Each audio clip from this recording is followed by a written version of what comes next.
Okay, welcome in. It is episode 14 of Reimer on the Road. Ann and Scott, glad that you're following along with us on this journey across the country. It's Reimer on the Road on Instagram, Reimer on the Road at YouTube as well. And continue with the comments, emails. It's reimerontheroad at gmail.com. You can do that as well. We look forward to sharing our amazing adventure in Niagara Falls. But before we get to that, Anne, where are we headed next? Next, we are going to go to Indiana Dunes National Park. Indiana Dunes National Park on Lake Michigan. Actually, staying kind of near Michigan City, in Indiana, which is very confusing, but kind of near Chicago, near some other things. So we have an open slate because Indiana Dunes, you don't need 5 days inside of Indiana Dunes. So we're welcome to any suggestions from the area of what to do, Right. not just in the park. Exactly. Now, it wasn't a national park. It was a New York State Park. It's a state park, but it still was epic, and that is Niagara Falls. And here's the video.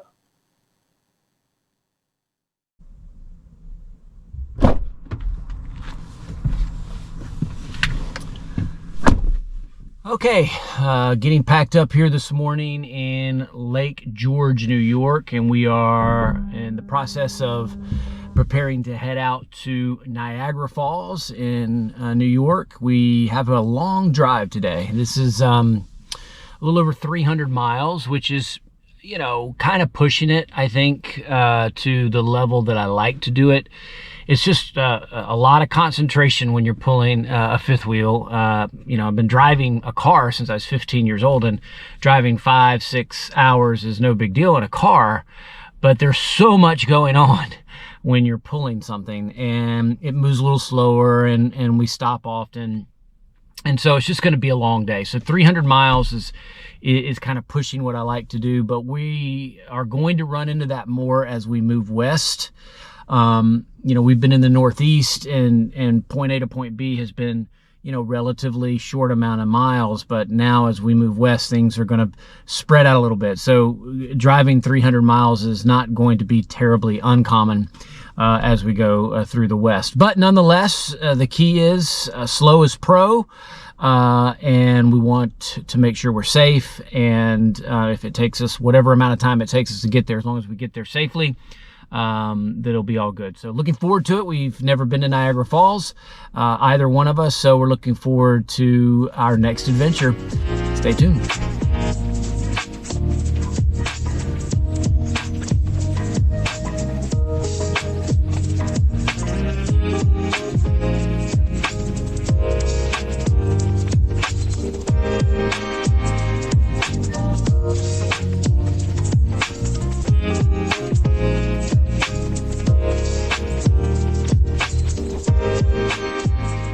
Okay, our first full day in Niagara Falls. We ended up having a pretty long day yesterday, travel day. It was about 7 hours with our stops and, just how it went about. We knew it was going to be a long day, and it was. So we really just kind of vegged out last night, cooked dinner, and then just went to bed early and kind of relaxed. So it's a Saturday here in Niagara Falls. So we came in to Goat Island, which is up on the Upper Falls, the state park, and we've been walking around. We brought Leo. This may be one of the few times we can bring him in for some of the things that we're doing. So it was a way for us to kind of get our bearings, our lay of the land of where everything is. And of course, we're also getting to see the falls, which is why everybody's here. There's been some great views of the Upper Falls. I can only imagine if the views, because the views up here are great, so when we get down on the lower part of the falls and looking back up and get over to the Canada side, the Canadian side, looking back on the American side, I can only imagine how pretty it's going to be.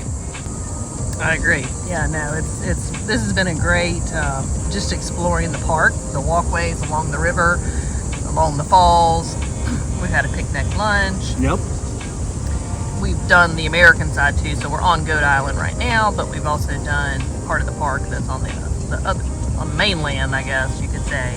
And I mean, it's beautiful. Yep. Yeah. I can see why it's so popular. Yep. just gives us our bearings. Got Leo out for a little bit, got to see a little bit of the falls, and we're gonna head back to the RV, have a good dinner, and we'll see where our travels take us next.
Canada. Yep, officially in Canada. Great view from over here, for sure.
Okay, we just finished up dinner in Buffalo, New York, about 20 minutes or so south of where we're staying. Here's our leftovers, our buffalo wings. Scott's leftovers. My leftovers, the buffalo wings. So, real quick, I thought this might kind of be a little bit of a tourist trap because it has a history of being a kind of historic moment in the history of wings, which is what happened here. They said this is the place of the first buffalo wing. Right, the first, like of wings.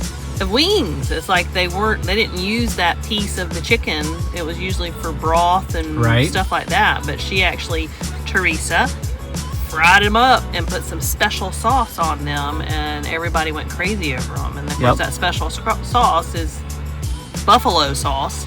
And they still have the secret recipe for it, although I think people have tried to imitate it, clearly. So, yes, I think clearly so. As we were sitting there eating, like, everybody coming into this place was doing selfies of the place. So, it's obviously on a tourist kind of trap. The question is the food good? I mean, that's really what it matters. I mean, whether it's a tourist trap or not, is the food good? Yeah, I mean, were they the best wings I've ever had? No, but I got the original, and they were very tasty. I mean, I would eat. I had no problem eating them. I enjoyed them. But are they the best? Absolutely not. But are they worth coming to? Sure. Yeah, I mean, it's 20 minutes from Niagara, or 25 minutes from Niagara Falls, and if you're anywhere in the Buffalo area. But you had the wings, but you also had some other type of sandwich. I got a little combo because I had read about it, or maybe I saw it on a TikTok. That's what I'm guessing. And it was a combo. You got 5 wings, and then you got it was a roast beef on weck, which is actually on baked Kimmel weck. It was on a baked Kimmel weck roll. Yeah. And so I had roast beef, and they brought out some horseradish to put on it. That to me won out over the wings. It was tasty. The roast beef was tender. The roll was out of this world. It reminded me of an everything bagel. It had like some kind of salt on top plus some other kind of spice. It was excellent. Yep. Excellent. I don't do the horseradish. I don't prefer it, so I didn't have it with that. But I took a bite. You gave me a bite. I did. You graciously gave me a bite. I did. And I agree. The bun was on bun top was of it. really good. Yeah, it was awesome. It was really good. So as Ann said, I have 3 wings because she said they were my leftovers. You heard that, so she can't have it. That's right. And Anchor Bar and Restaurant here, home of the original Buffalo wing in Buffalo.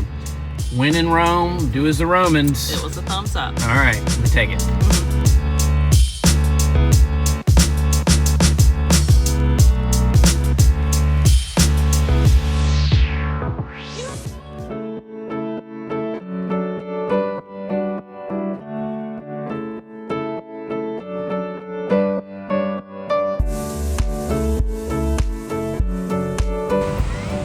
American Falls, right? And we're chasing fireworks tonight. We brought Leo. Kind of a whole thing, which we may have to debrief later. But it was getting to Canada with him was going to be a problem, right? Well, maybe a problem. We weren't going to bring him if we went to Canada, and I just decided it was going to be a long night. Didn't know how long. I didn't know how many people would be down here, how long it would take us to get back into the United States through immigration with a lot of walkers and stuff. So I just decided I thought we were best just to stay on the American side, bring him so he can hang out with us. Because we will not be bringing him into Canada. That's just a little difficult throughout this whole trip. We won't be doing that. That's too much. And so we're coming down here because we heard coming to watch the fireworks and seeing the falls aglow are a must-do.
Alright, we're at Lake Ontario, and you probably can't see it on the video, but if you look right out there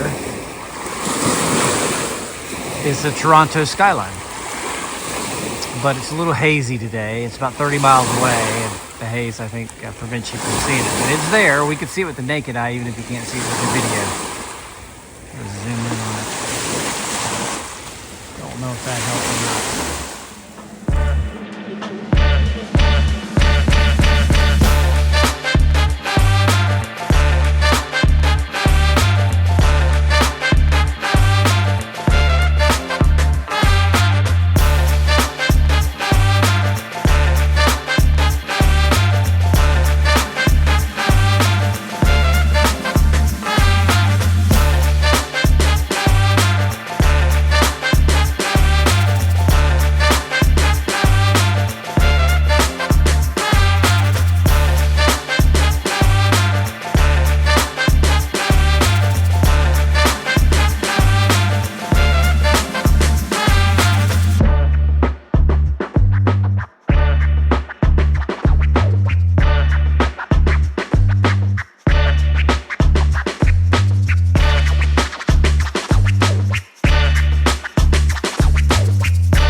Okay, so there you go, Niagara Falls.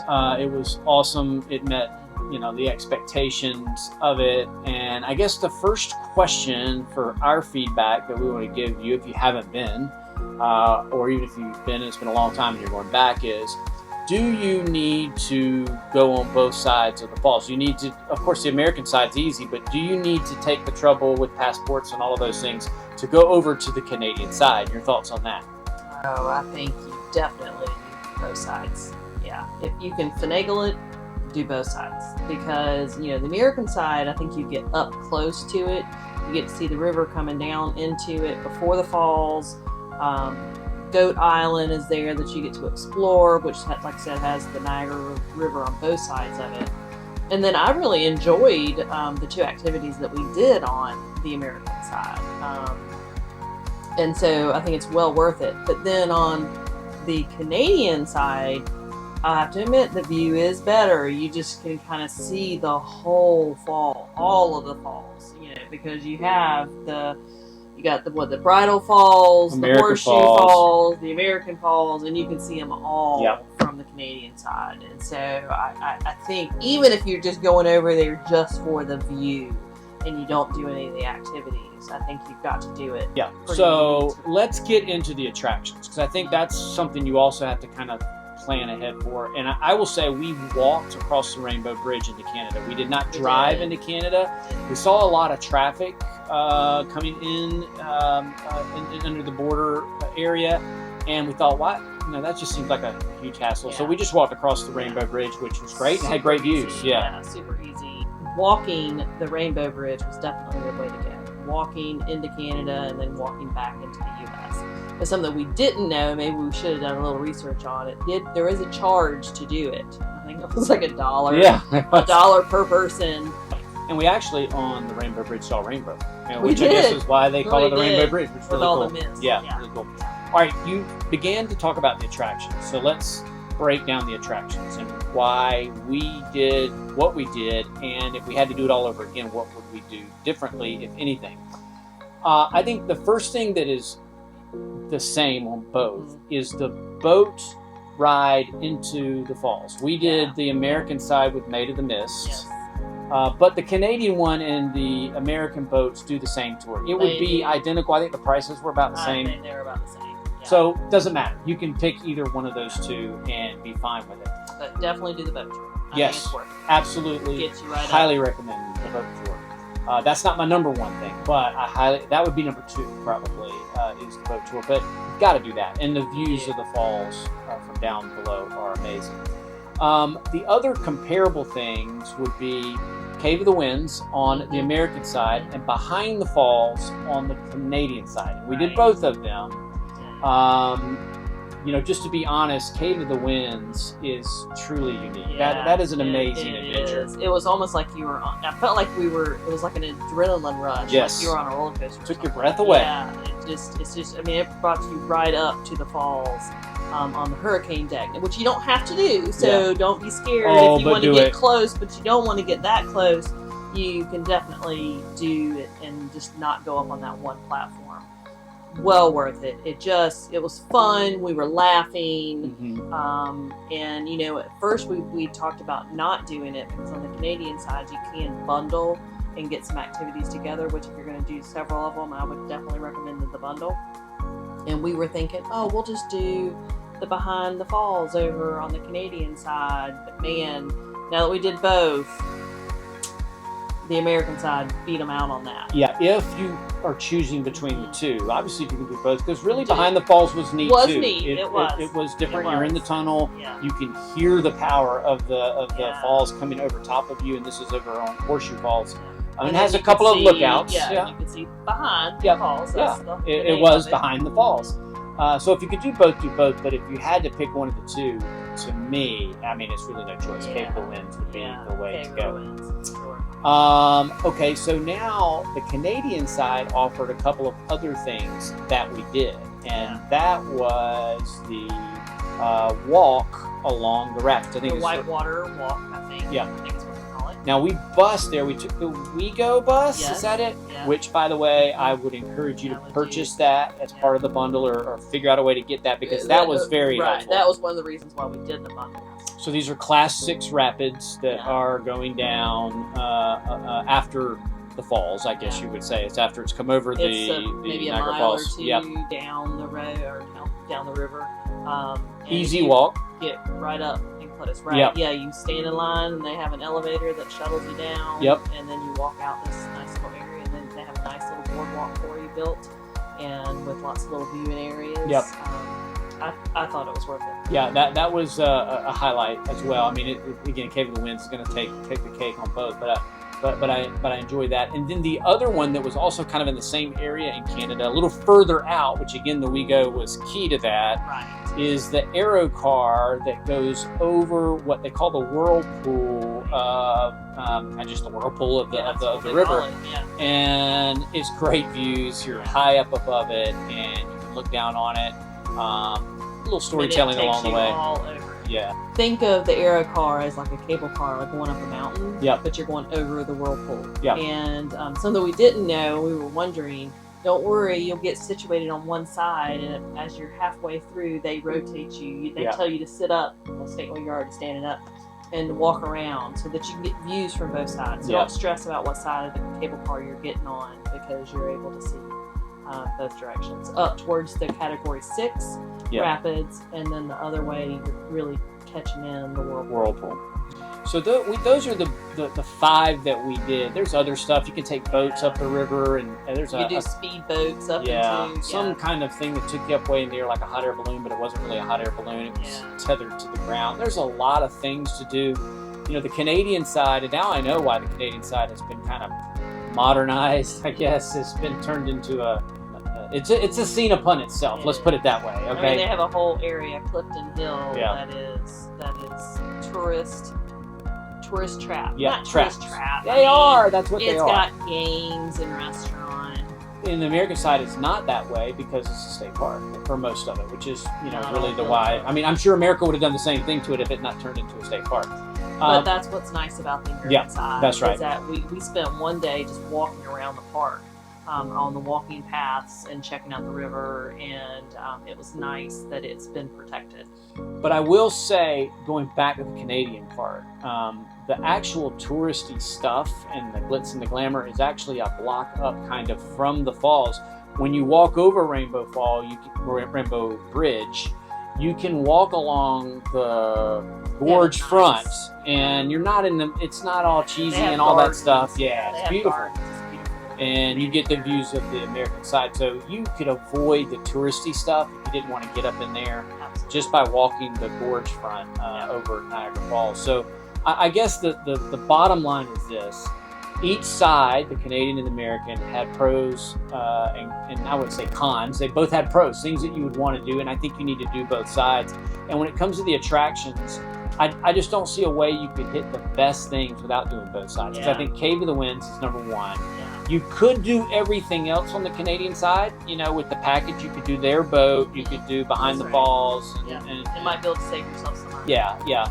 But I don't know how you could go to Niagara Falls unless you were just going to look and weren't going to do any attractions. You couldn't afford it or you didn't have time to do the attractions. If you are going to be able to do the attractions, you can't not do Cave of the Winds. So that's on the American side, so you know you're going to do that. And if you can only do one, that's probably the one I'd recommend. Yeah, that would be tough. If you told me just one, it would be tough to choose that or the boat, because the boat you get time to get some great video and photos, as you saw, of the falls from the bottom before you get up into the falls. Whereas Cave of the Winds, as soon as you come out of there, you can get a little bit of the American Falls and a little bit of the horseshoe, but not perfect. So really, both of them are key. But if you can only do one, you're gonna have to flip a coin. You want that adrenaline rush, or do you want a great photo? I mean, that's what it comes down to. I will say the boat does give you a little adrenaline rush too, because it puts you right into it, the mist, and you're getting pelted with mist, but it feels like rain. But both fun. Yep. So it did not disappoint. No. It's a true wonder of the world. Despite all of the stuff that goes on around there, it is a must-do, and I highly recommend every American should see Niagara Falls if they can have the chance. Finally, our campground. We were on Grand Isle at a KOA on Grand Isle. I thought the campground was fine. I mean, it was a typical KOA. I mean, there's really nothing outstanding negatively about it. It fit all our needs. It was a good location. But that was the key. Good location. The location. And there may have been some closer, but I don't know, it took us 15 minutes to get to Niagara Falls State Park. So very easy to get to. Great location. Yeah, it was easy to get to, and if you went away from the state park, if you were going back in towards Buffalo, you didn't have to go far if you needed gas or the store, grocery stores, all that stuff.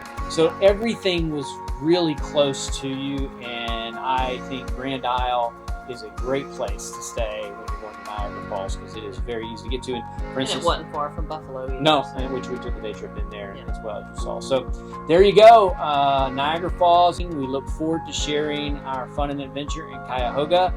Until then, I know a lot of people are going back to school, a lot of stuff going on wherever you are in this world, but we want to remind you, it's Reimer on the road. Do it today.